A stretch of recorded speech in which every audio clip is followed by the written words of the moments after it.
흑암의 재앙. 네. 자, 오늘 우리가 읽은 이 본문 말씀은 이제 애굽에 내린 9번째 재앙입니다. 그러니까 10번째, 10가지의 재앙을 애굽이 당하게 되는데 이제 그 중에 9번째 재앙인 이 애굽의 전역에 흑암이 임하게 되는 그런 내용입니다. 바로 왕은 우리가 지난주에 함께 말씀을 나눠서 알고 있는 대로 메뚜기 재앙으로 인해서 애굽의 전역이 정말 황폐하게 됐습니다. 그 황폐하게 된 애굽을 바라보면서 또 여러 신하들의 그런 충성스러운 그런 그 권면이라고 그럴까요?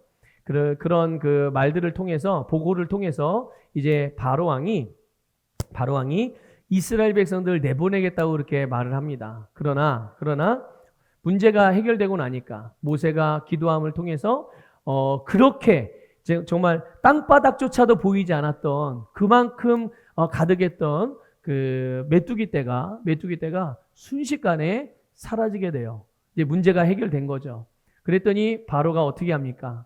바로가 다시 자기가 했던 말을 번복하고 약속했던 약속을 깨뜨리게 돼요. 그러면서 애굽을 내보내지 않죠. 이제 하나님께서 모세에게 말씀을 하세요. 뭐라고 말씀하시냐면은 하늘을 향해서 네 손을 들어라. 그래서 애굽 땅 위에 흑암이 있게 하라. 이렇게 말씀을 하셨고요. 모세가 그 말씀을 따라서 정말 하늘을 향해서 손을 드니까 어떻게 됐어요?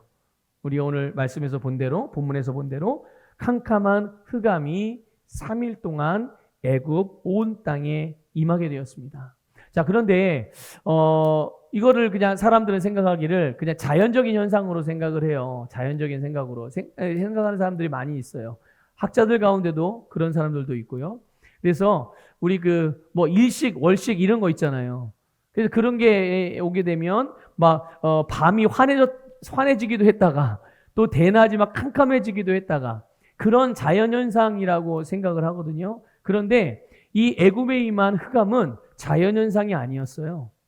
왜냐하면 애굽의 온 땅은 어두웠는데 또 어느 한 지역만큼은 이제 이따가도 보겠지만 이스라엘 백성들이 있던 고센 땅은 또 환했어요. 예.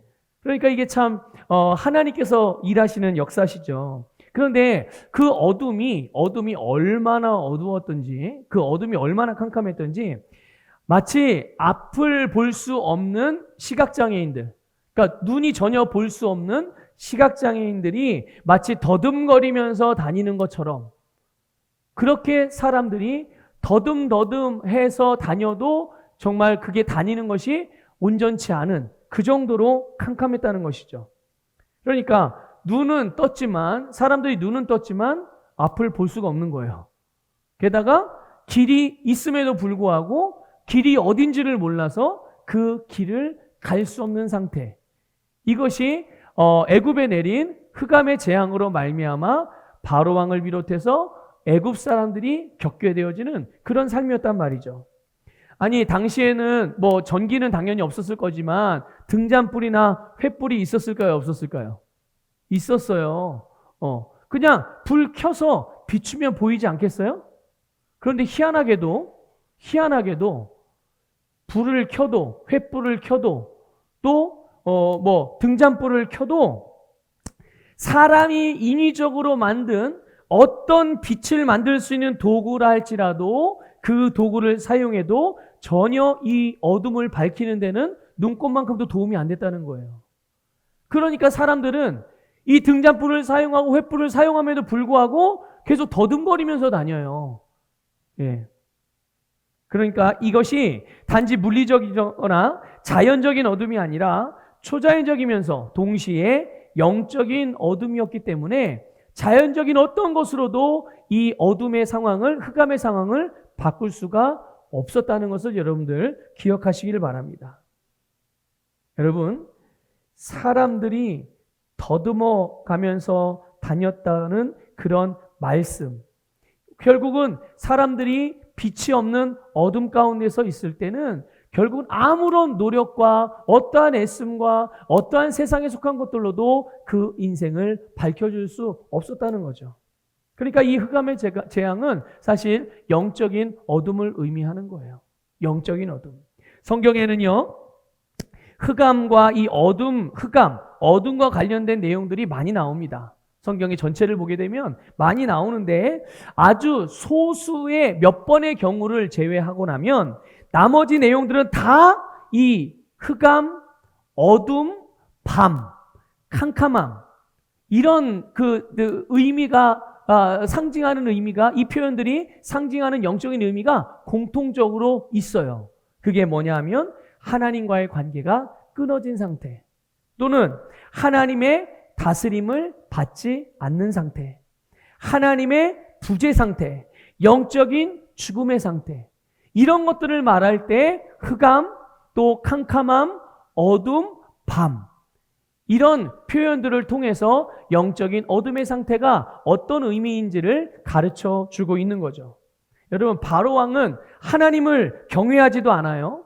그리고 하나님의 말씀을 마음에 두지도 않는 사람이죠. 그러니까 이런 마음이니까 당연히 그가 하나님의 말씀을 거절하는 것은 이 바로의 입장에서 너무나도 당연한 거예요. 아니 마음에 중요하지도 않는 여러분 같아도 생각해 보세요. 마음에 중요하게 생각하지 않는 일을 행하겠어요? 그렇습니까? 마음에 믿지도 않는 일을 여러분 행동으로 옮기겠냐고요? 그럴 수 없어요. 내 마음에 있는 것을 내가 말하고 내가 마음에 있는 것을 행동하게 돼 있는 것은 모든 사람들에게 있는 하나님의 창조의 질서입니다. 이거는 믿는 자 믿지 않는 자 똑같아요. 하나님의 형상으로 지음받은 모든 사람들은 자기 속에 있는 것을 말하고 자기 속에 있는 것을 나타내게 행동하게 돼 있는 거예요. 그러니까 바로 왕의 심령 가운데 마음 가운데 하나님의 말씀이 없어요. 하나님을 인정하지도 않고 존중하지도 않아요. 그런데 그런 바로가 하나님의 말씀을 듣겠어요? 예, 듣지 않죠. 그렇지만 어떻게 해요? 하나님은 계속 어떻게 합니까? 계속 말씀을 하시는 거예요. 그러니까 이것도 여러분들이 잘 기억하셔야 돼요. 예. 그럼에도 불구하고 계속 말씀을 하세요. 근데 왜 말씀을 하세요? 그게 하나님이 원하시는 바예요. 하나님은 한 영혼도 놓치고 싶지 않으신 거예요. 심지어 하나님을 향해 대적하는 영혼이라 할지라도 누구의 형상을 따라 지은 자입니까? 하나님의 형상을 따라 지음받은 사람이에요. 하나님은 하나님을 원수같이 대하는 자라 할지라도 하나님은 절대로 그 영혼을 포기하는 일이 없어요. 그래서 말씀하시는 거예요. 자, 어쨌든 바로는 그렇기 때문에 계속 하나님의 말씀을 따라 행할 수가 없었던 거죠. 그러나 보세요. 하나님의 말씀이 없는 이 바로의 마음, 그리고 하나님의 말씀이 없는, 말씀을 따르지 않는 그의 인생, 그리고 그가 다스리는 그의 세상 어떻습니까? 오늘 본문에서만 보기만 해도 여러분 그의 인생과 그의 삶과 또 그의 세상은 어둠으로 캄캄했다는 것을 여러분들 깨달으시기를 바랍니다. 여러분 창세기 1장 2절에서 하나님께서 천지를 창조하실 때의 상태를 말씀해 주고 있어요. 그때의 상태가 어땠느냐? 흑암이 깊음 위에 있었다라고 말씀하고 있어요. 이 흑암이 오늘 본문에 나온 흑암과 똑같은 말이에요. 흑암이 깊음 위에 있었다. 어둠으로 뒤덮였다는 뜻이고 이것은 곧 카오스 상태요, 무질서 상태를 의미하는 거예요. 혼돈과 무질서가 가득한 상태. 이것이 바로 하나님이 없는 세상, 하나님이 없는 사람들의 영적인 상태인 거예요. 여러분 오늘도 다들 예쁘고 정말 깔끔한 옷을 단정하게 입고들 오셨어요. 자, 그런데 그 옷을 여러분 입을 때 만일 첫 번째 단추를 잘못 끼우면 어떻게 됩니까? 여러분 옷을 입었는데 첫째 단추를 잘못 꼈어요. 그럼 어떻게 되겠어요? 온 매무새를 거울을 보면서 아무리 예쁘고 이렇게 보기 좋게 이렇게 매만져도 결국 계속 내 옷은 어떻게 돼 있어요? 삐뚤어져 있게 되는 거예요. 첫 단추를 잘못 끼면 그렇게 되는 거예요. 그러면 이것을 정말 근본적으로 깔끔하게 하고 제대로 입기 위해서는 어떻게 하면 되죠? 다시 풀러서 첫 단추를 제대로 꿰야 되는 거예요. 여러분 이것처럼 사람의 생명과 우리의 생명과 또 우리의 인생에는 분명한 질서가 있거든요. 분명한 질서가 있어요. 그 질서의 첫 단추가 뭐냐? 하나님과의 관계입니다. 하나님과의 관계가 우리가 생명을 얻고 우리의 인생이 형통하고 복된 인생이 되는 데 있어서 가장 중요한 첫 번째 단추가 되는 거예요.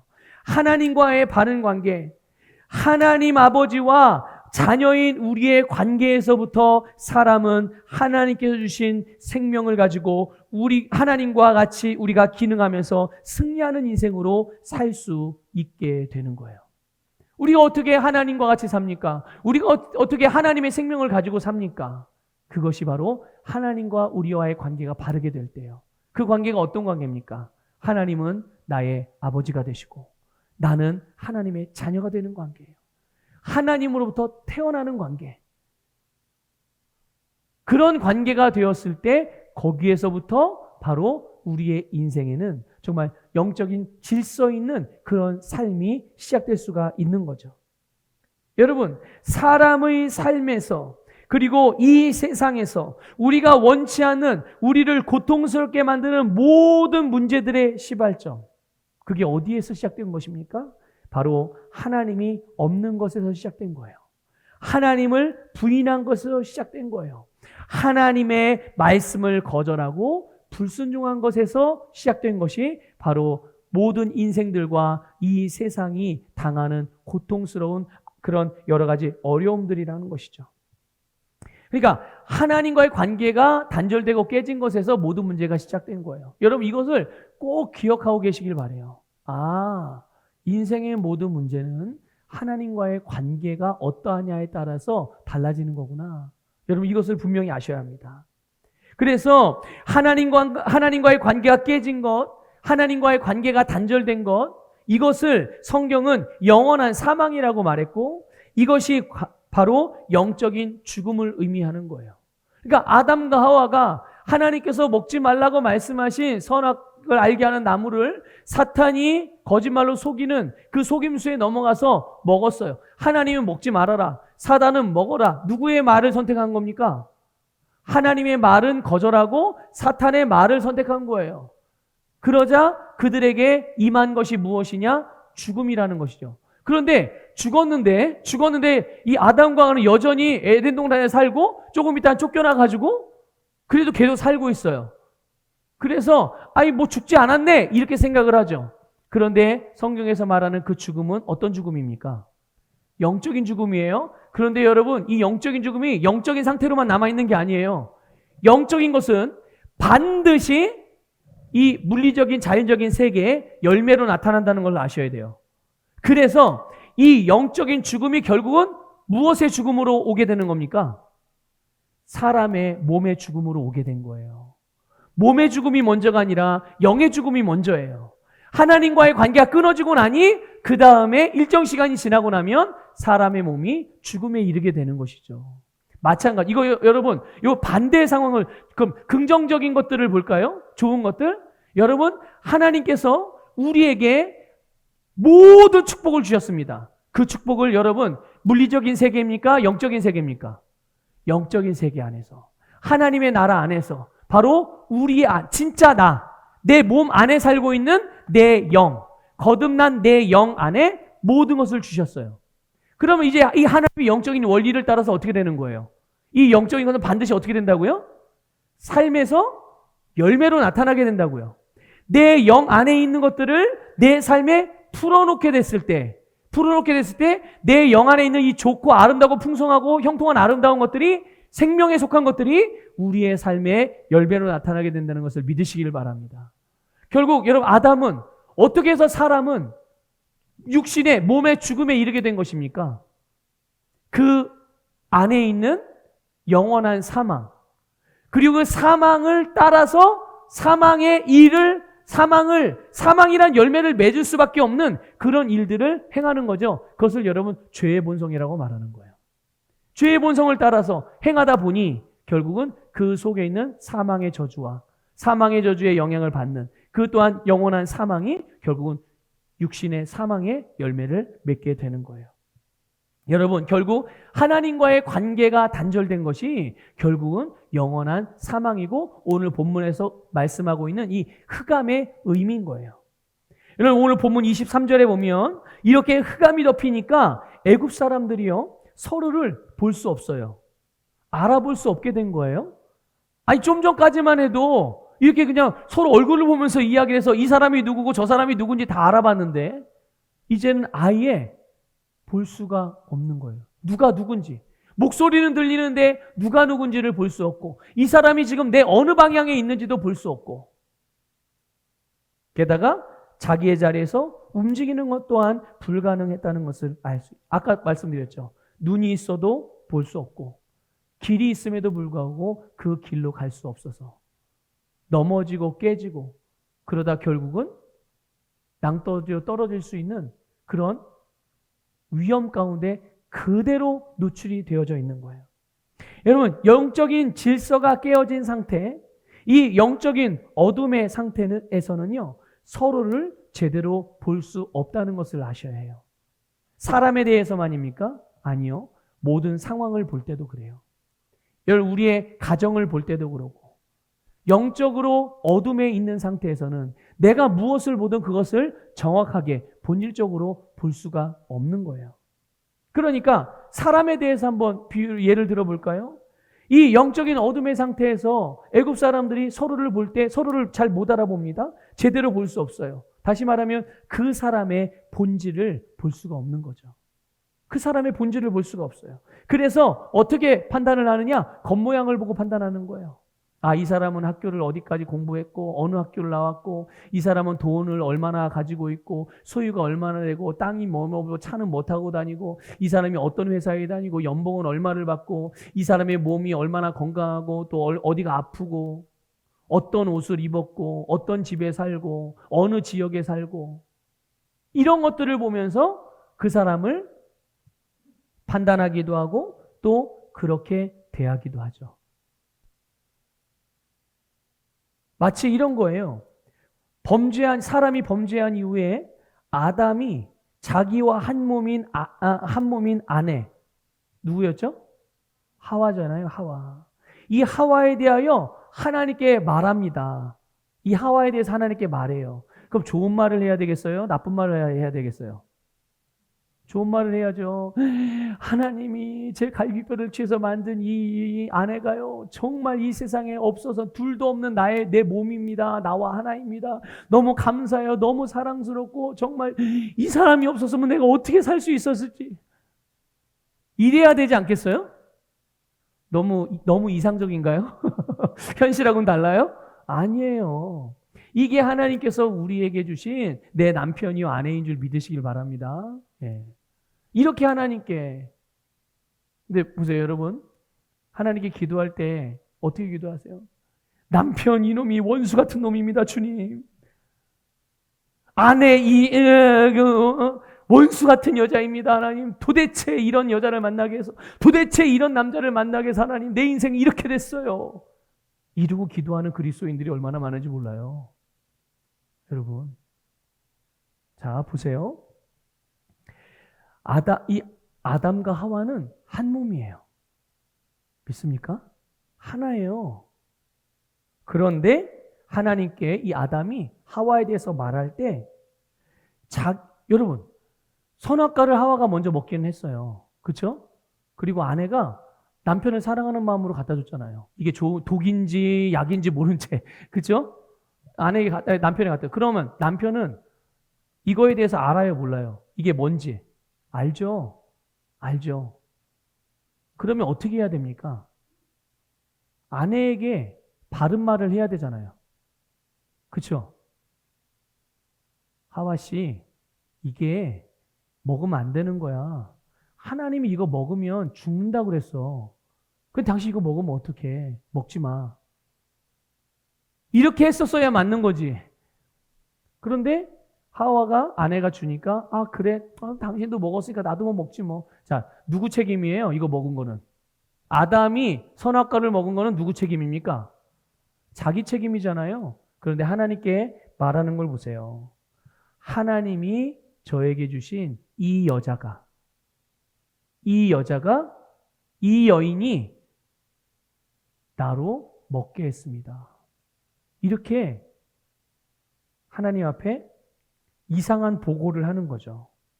그래서 여러분 이걸 보세요.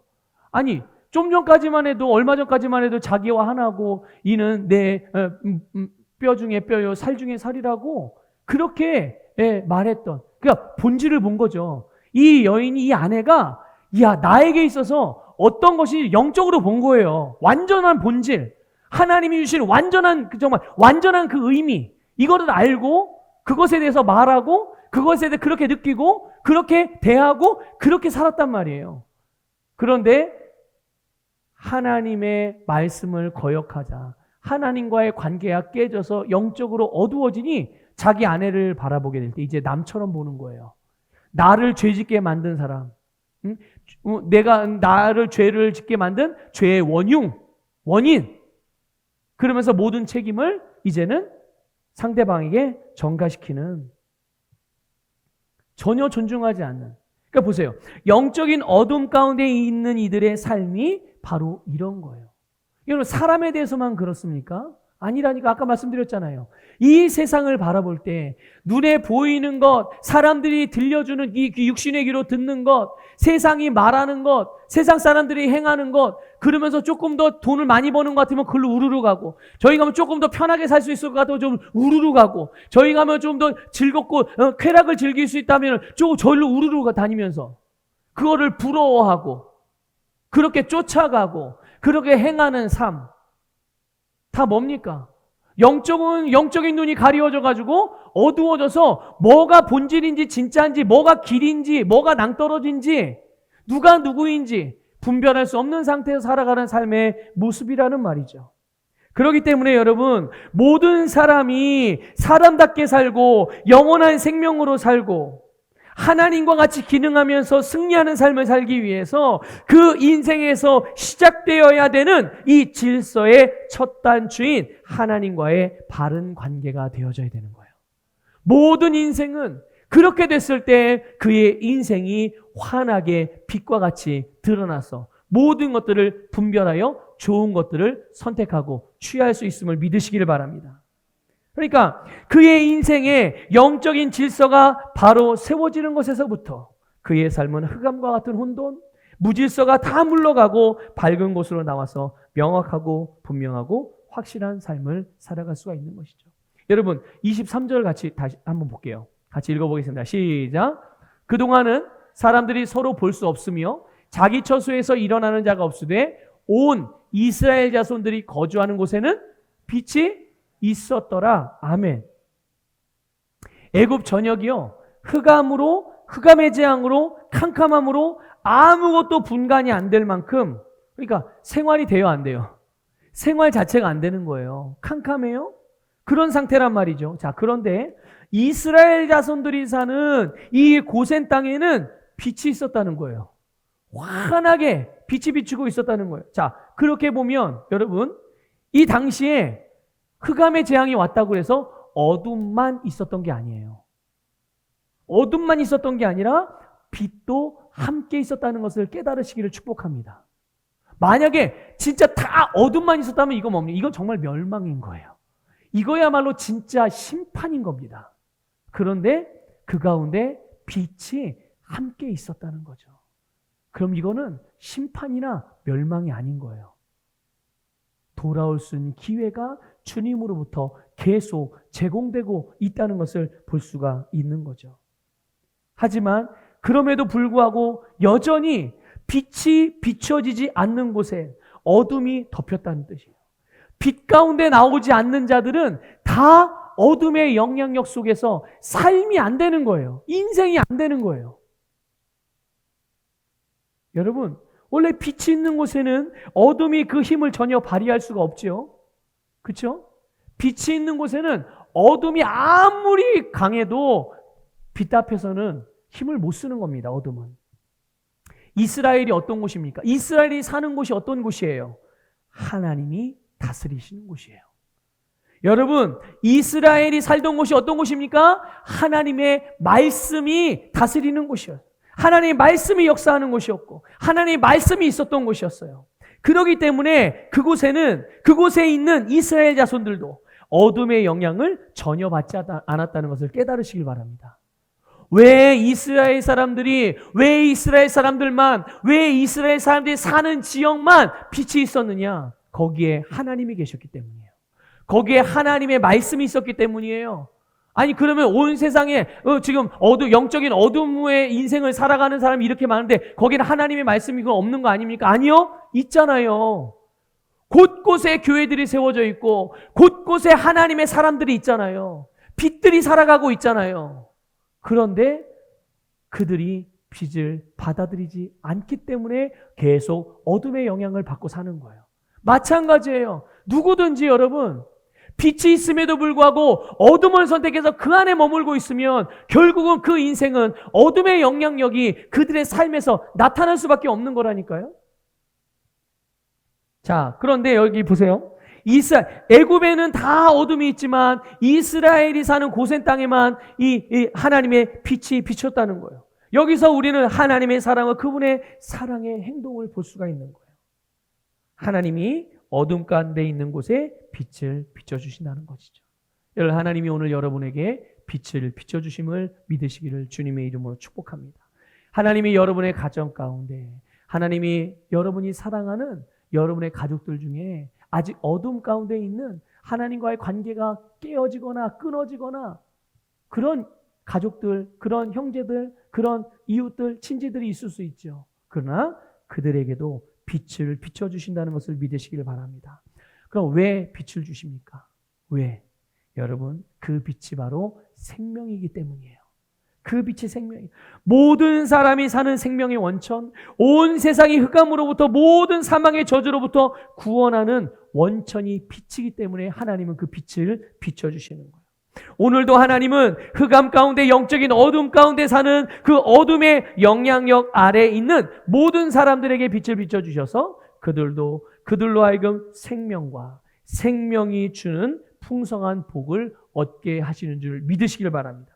여러분, 창세기 1장 3절 4절에서 이렇게 말씀하고 있어요. 같이 읽어보겠습니다. 시작. 하나님이 이르시되 빛이 있으라 하시니 빛이 있었고 빛이 하나님이 보시기에 좋았더라. 하나님이 빛과 어둠을 나누사. 아멘. 하나님께서 흑암이 가득한 무질서와 혼돈 가운데에서 무엇을 창조하셨습니까? 빛을 창조하셨어요. 흑암 가운데 그래서 빛을 비추셔서 모든 만물에게 생명의 질서를 만드신 거예요. 생명의 질서를 만드신 거예요. 그리고 하나님께서는 흑암 가운데 빛을 비추셔서 생명의 질서가 만들어지는 것을 보시고 창조되어지는 것을 보시고 어떻게 하셨습니까? 기뻐하셨다고 말씀하고 있어요. 기뻐하셨다고. 여러분 안에 이 생명의 역사가 일어나는 것이 하나님의 기쁨인 줄 믿으시길 바랍니다. 모든 사람들 안에 이 생명의 빛이 비춰질 때 그들이 그 생명의 빛 가운데로 나오는 것을 하나님은 너무나도 기뻐하신다는 것을 믿으시길 바라요. 그게 바로 하나님께 영광을 돌리는 일인 것입니다. 그러면 이 생명의 근원이며 생명의 질서인 첫 단추인 이 빛이 어떻게 흑암 가운데 있는 사람들의 영혼과 그들의 인생과 그리고 온 세상에 비추게 되겠습니까? 어떻게 비출 수가 있겠어요? 자, 요한복음 1장 2절 4절 보겠습니다. 2절부터 4절입니다. 같이 읽습니다. 시작. 그가 태초에 하나님과 함께 계셨고 만물이 그로 말미암아 지은 바 되었으니 지은 것이 하나도 그가 없이 된 것이 없느니라. 그 안에 생명이 있었으니 이 생명은 사람들의 빛이라. 아멘. 여기서 말하는 그가 누구입니까? 그가 바로 예수 그리스도예요. 하나님이 온 세상에 이 예수 그리스도를 주셨는데 그 빛이, 그분 안에 빛이 있었고 그 빛이 곧 생명이라고 말씀하고 있어요. 모든 사람, 모든 만물이 살 수 있는 생명. 그 생명이 바로 사람들의 빛이라고 말씀하고 있는 거죠. 여러분, 사람들이 이 흑암의 혼돈, 무질서, 두려움, 영적인 어둠에 벗어나서 방황을 끝내고 실망과 좌절을 끝내고 걱정과 염려와 두려움을 끝내고 여러 가지 중독과 우울증을 끝내고 하나님께서 주신 복을 누리며 승리의 인생을 살게 하는 사람들의 빛. 이것이 바로 모든 사람들에게 필요한 생명이에요. 이것이 모든 사람들에게 필요한 생명이란 말이죠. 하나님이 이 생명의 빛을 우리에게 온 세상에 어떻게 비추셨습니까? 여러분, 어둠 가운데 있는 사람들에게 생명의 빛 대신 예수님을 보내주셨어요. 그런데 이 어둠 가운데 있는 사람들이 이 빛을 깨달았어요? 못 깨달았어요? 못 깨달았어요. 받아들이지 않았죠. 영접하지 않았어요. 그러나 만일 이 빛을 받아들이는 사람들에게는 정말 놀라운 일이 벌어진다는 것이죠. 그 일이 무엇입니까? 요한복음 1장 12절. 우리 너무 잘하는 말씀이죠. 같이 읽어보겠습니다. 시작. 영접하는 자, 곧 그 이름을 믿는 자들에게는 하나님의 자녀가 되는 권세를 주셨으니. 아멘. 어둠 가운데 있는 사람들이, 또 어둠의 세상이, 영적인 흑암 가운데 있는 이들이 빛 대신, 빛이신 예수님을 받아들이질 않는 거예요. 아니, 주님께서 당신의 세상에, 당신이 지은 세상에 왔어요. 이 세상이 누구 겁니까? 주님 거잖아요. 주님 거가 된 주님의 소유된 이 세상에 주님이 오셨는데 이 세상에 주님을 받아들이질 않네. 근데 그분을 받아들이는, 그럼에도 불구하고 그분을 영접하는 자, 곧 그 예수 그리스도의 이름을 믿는 자들에게는 하나님의 자녀가 되는 권세를 주신 줄 믿으시길 바랍니다. 예수 그리스도를 마음으로 믿고 입으로 주라고 시인할 때, 고백할 때 빛 대신 예수님이 우리 안에 오셔서 우리에게 생명이 되시며 빛이 되어주심을 믿으시길 바랍니다. 요한복음 8장 12절 읽습니다. 시작. 예수께서 또 말씀하여 이르시되 나는 세상의 빛이니 나를 따르는 자는 어둠에 다니지 아니하고 생명의 빛을 얻으리라. 아멘. 여러분, 예수님이 우리의 빛이십니다. 예수님이 우리의 생명이십니다. 예수님이 우리의 구원이시고요. 예수님이 우리의 의이십니다. 예수님이 우리의 지혜이실 뿐만 아니라 예수님이 우리의 힘과 능력인 줄 믿습니다. 여러분, 우리 안에 예수 그리스도가 계시다면 이제 우리 안에 계신, 내 안에 계신 주님께서 나를 빛 가운데로 인도하시는 거예요. 그러므로 여러분 안에 계신 예수 그리스도의 빛의 인도를 받으시길 바랍니다. 여러분 안에, 한번 고백합시다. 내 안에 계신 그리스도, 내 안에 주님께서 거하십니다. 내 안에 계신 주님은 나와 함께 사십니다. 예, 주님, 우리 안에 계신 주님이 나와 함께 사세요. 그리고 그 주님이 나를 인도하신다니까요. 빛 가운데로, 빛으로 인도해 주세요, 우리를. 근데 어떻게 인도하고, 그럼 우리는 그 빛이신 주님의 인도를 어떻게 받을 수가 있겠습니까? 다윗은 이렇게 고백합니다. 시편 119편 105절이에요. 같이 읽겠습니다. 같이 읽으면서 여러분, 이 고백이 여러분의 고백이 되게 하십시오. 같이 읽습니다. 시작. 주님의 말씀은 내 발의 등이요 내 길의 빛이니이다. 아멘. 한 번 더 읽습니다. 시작. 주의 말씀은 내 발의 등이요 내 길의 빛이니이다. 아멘. 주님의 말씀이 곧 나의 존재를, 나의 생명을, 나의 삶을, 나의 세상을 비추는 빛이에요. 우리 안에 거하시는 빛 대신 예수 그리스도께서 우리를 당신의 말씀으로 인도해 주신다는 것을 기억하십시오. 그러므로 우리가 말씀 안에 거하고 말씀을 따라 행하는 것, 말씀을 기준으로 삼고 살아가는 것, 말씀이 내 인생의 주인 된 사람이 결국 빛 가운데 사는 사람이요 영생의 삶을 사는 사람인 줄 믿습니다. 말씀이 내 마음에서 가장 중요한 자리에 있을 때 그 사람이 바로 영적인 질서의 단추가 제대로 끼워진 사람인 거예요. 그러면 그의 모든 필요와 그가 하는 모든 일에 대하여 주께서 더해 주시는, 넘치게 하시는 역사를 경험하게 될 수 있습니다. 예수님께서 말씀하시기를 예수 그리스도를 믿는 자들, 예수님을 따르는 자들을 빛이라고 말씀하셨습니다. 누구를 빛이라고요? 예수 그리스도를 믿는 자, 다른 말로 하면 거듭난 자, 하나님으로부터 태어난 자, 그리스도인. 오늘 바로 여러분, 저와 여러분을 주님이 이거 예수님이 직접 하신 말씀이에요. 누구의 입을 통해서 말한 것도 아니고 예수님이 직접 하신 말씀. 뭐라고요? 우리가 빛이라. 그리스도인들을 향하여 빛이라고 말씀하고 있어요. 그런데 그냥 빛이 아니에요. 무슨 빛인 줄 아십니까? 여러분, 마태복음 5장 14절 그 한 부분만 볼게요. 자, 읽습니다. 시작. 너희는 세상의 빛이라. 자, 보세요. 우리가 보는 육신의 눈으로 보는 세상은 어떻습니까? 엄청나게 발전하고 여기저기 건물이 세워지고 막 아파트가 세워지고 막 대보도만 해봐도 막 여기저기 막 개발이 되고 막 난리가 났어요 지금. 그렇죠? 뭔가 막 큰 일들이 일어나고 좋은 일들이 일어날 것 같은 그런 세상. 그런데 여러분, 예수님이 보는 세상은 어떤 세상이에요? 빛이 필요한 세상인 거예요. 세상이 환하고 밝다면 빛이 필요해야 필요하지 않아요? 필요하지 않죠. 그런데 주님이 보시는 세상은요, 어둠이 가득한 흑암의 세상인 거예요. 그렇기 때문에 빛이 필요한 거예요. 그래서 빛을 보내주신 거예요.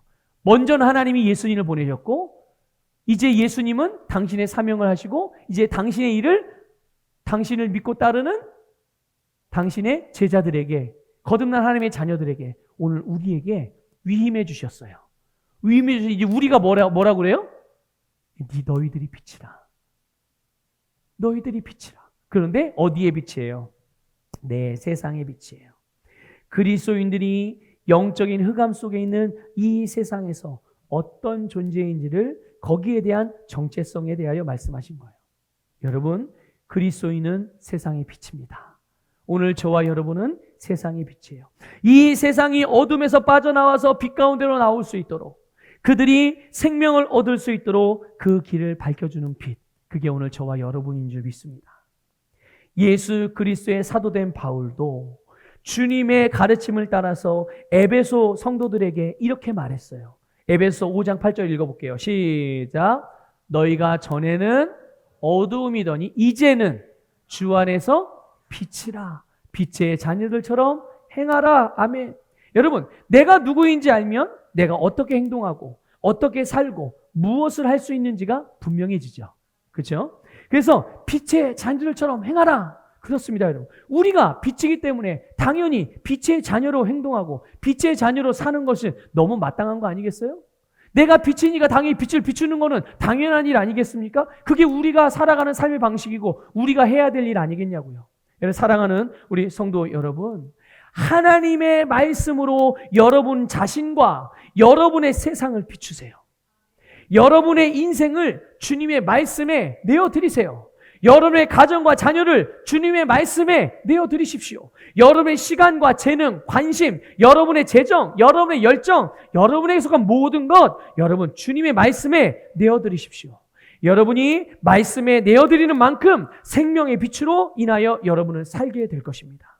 또 여러분, 오늘 우리는 세상의 빛이잖아요. 그러므로 여러분의 세상에 빛을 비추세요. 어떻게 빛을 비춰요? 말씀과 똑같은 말을 하십시오. 누구에게 말하든 여러분의 입에서 그 사람의 귀에 들려질 때 하나님의 말씀과 똑같은 말씀이 들려지도록 하나님의 말씀을 말해주세요. 그리고 말만 하는 것이 아니라 행동도 우리가 하는 말처럼 내 입에서 나오는 말씀과 같아지게 하십시오. 말씀대로 행동하라는 말이에요. 여러분이 여러분을 만나는 사람들에게 빛을 비추는 것은 주님의 말씀을 여러분의 목소리로 들려주는 것이고 주님의 말씀을 여러분의 삶으로 보여주는 거예요. 그래서 빛 가운데 사는 사람은 절대로 더듬거리며 살지 않습니다. 믿습니까, 여러분? 내가 누구인지 알고 내가 가지고 있는 것이 무엇인지도 알고 내가 무엇을 할 수 있는지에 대해서도 알고 있는데 우리의 인생에 실패가 없고 항상 승리하는 인생임을 알고 있는데 어떻게 영적으로 캄캄한 흑암 가운데 사는 세상 사람들처럼 그렇게 살 수 있겠냐고요. 그렇죠, 여러분? 말이 안 되는 얘기예요. 빛 대신 예수 그리스도, 빛이신 주님의 말씀으로 모든 어둠과 어둠의 영향력들을 물리치시기를 바랍니다. 물러가라 물러가라 선포하는 것도 좋아요. 그러나 더 좋은 거는 뭐냐면 여러분이 빛을 비추면 되는 겁니다. 빛을 비추면 떠나가라 물러가라 말하지 않아도 자연스럽게 떠나갈 수밖에 없는 거예요. 여러분의 입이 하나님의 말씀을 말하고 여러분의 행동이 하나님의 말씀을 따라 행하면 그곳에는 절대로 더듬을 만한 어둠이 없어요. 절대로 더듬거리지 않습니다. 분명하고 확실한 삶을 살아갈 수 있게 되는 것이죠. 우리 모든 성도님들의 삶이 그런 삶이 되기를 주님의 이름으로 축복합니다.